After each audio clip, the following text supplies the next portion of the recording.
ইরানের মিসাইল হামলায় বড় ক্ষতি ইসরায়েলে, আতঙ্কে খাবার ও পানি মজুতের হিড়িক, বাংকারে আশ্রয় খুঁজছে বাসিন্দারা। ডক্টর ইউনূস তারেক রহমান বৈঠকে কেটেছে অনিশ্চয়তা, দাবি বিএনপির। জিম্মি করে দাবি আদায়ে সংকটের শঙ্কা এনসিপির।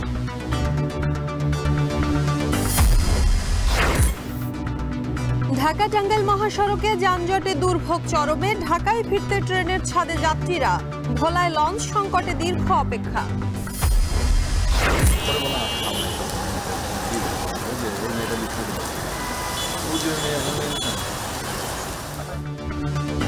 জ্যৈষ্ঠের বৃষ্টিতে বর্ষার প্রতিশ্রুতি, গরম না কমলেও এডিস মশা বিস্তারের শঙ্কা।